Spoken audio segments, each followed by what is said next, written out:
anxious or distressed, more than welcome to speak to me in person. So mental health is always a sensitive topic, but we'll keep it short. So health, according to WHO's definition, is a state of complete physical, mental, social well-being, and not merely the absence of disease or infirmity. So in simple language, we have to be fit rather than just absence of disease. To have a fair idea about mental health scenario, I'll share some figures, and I repeat, they could be distressing for someone, so please don't worry too much. Let's look at some economic data.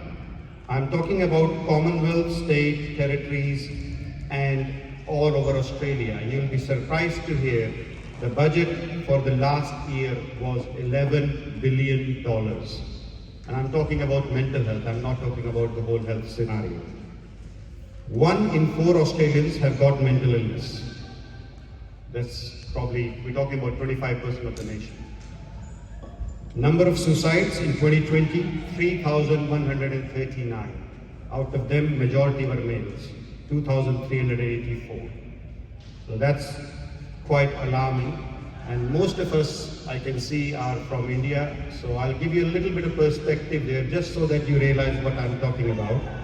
For comparison, in October 2021, 35% rise in mental health cases in India.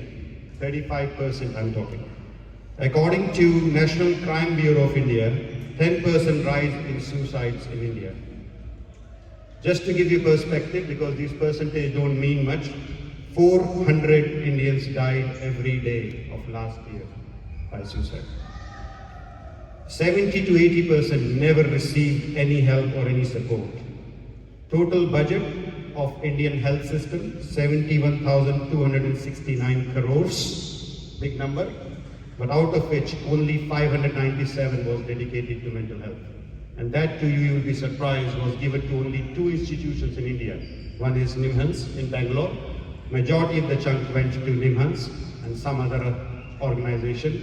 So in reality, ground effect, probably zero.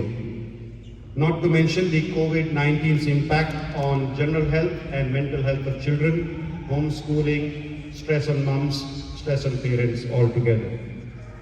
I'll give you a very small snapshot of Australian general practice. Royal Australian College of General Practice in Australia conducted a survey just to see how medical professional is doing. 1,500 doctors answered to the questionnaire. 38% were greatly affected.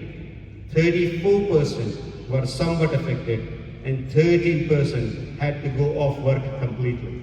They gave up their jobs. This is medical professional.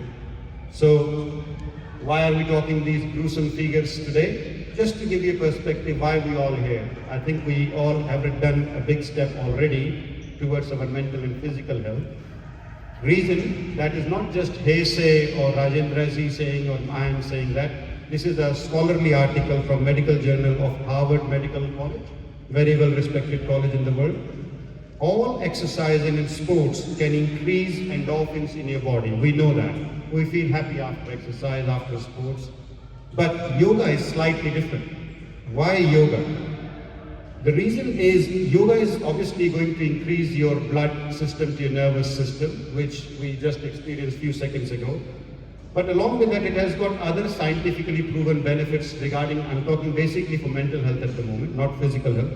There is a biochemical compound called GABA compound, which actually has a big effect on our mood and reduces our anxiety. It has been scientifically proven that after doing pranayama and Kriya, which we just did, it increases many folds in your brain. So you just made yourself a little bit more happier by doing what you did. So next thing was that by doing yogasanas, it actually reduces the activity in our limbic system of the brain. Just to give you perspective, that is the center which is responsible for your stress reaction. You might hear Rajendra ji saying a few times that your reaction will improve if you practice yoga. Stress is going to come irrespective. Everybody has his own level of stress. For kids it could be exams, for us it could be wife or husband. That's part of life. Okay? So it helps in strengthening your parasympathetic activities, which basically reduces your stress response, if you look at that way, reduces your heart rate, etc., etc. So it has scientific basis as well, it's not just hearsay. Now, why yoga? You don't need to go too far for it. If you read the literature of yoga, there is one book which is called The Gospel of Yoga.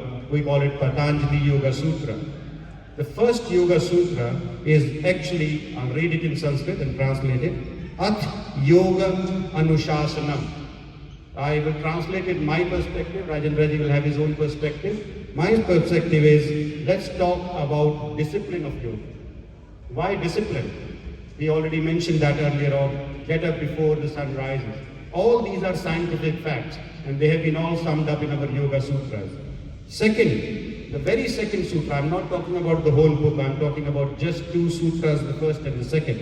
It says, Yoga Shit Vritti Nirodha. In other words, yoga will help in stopping all the vrittis of chitta and manas. In other words, all the impurities or all the ill effects on chit and manas can be sorted by yoga alone. So we're not talking medicines, we're not talking psychologists, we're not talking GPs, we're talking just yoga here. From my perspective, yoga is a technology, it's a method of transformation. It is science in itself.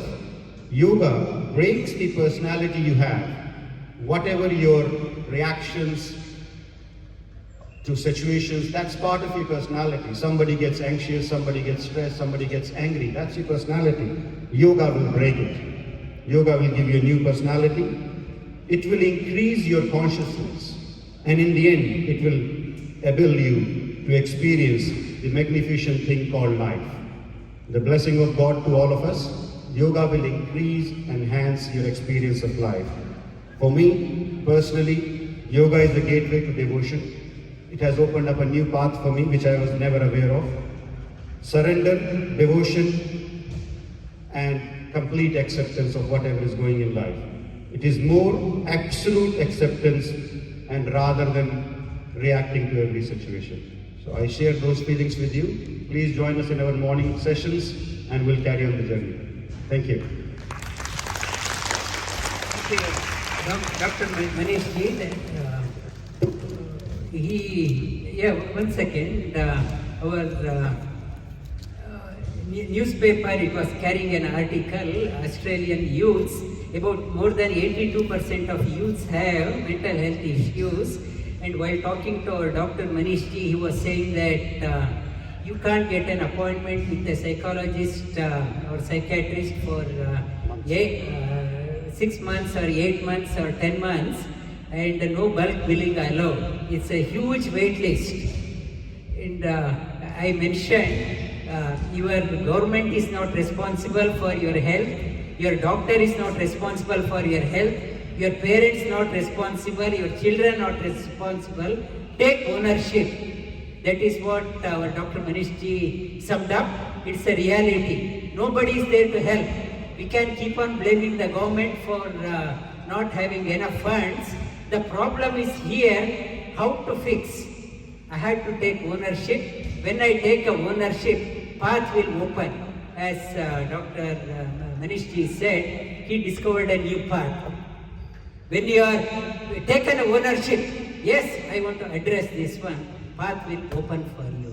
I thank Dr. Manish ji for sharing his thoughts. We have every morning 6:30 to 7 yoga weekdays, and evenings also we have yoga class. Weekends we have face-to-face class.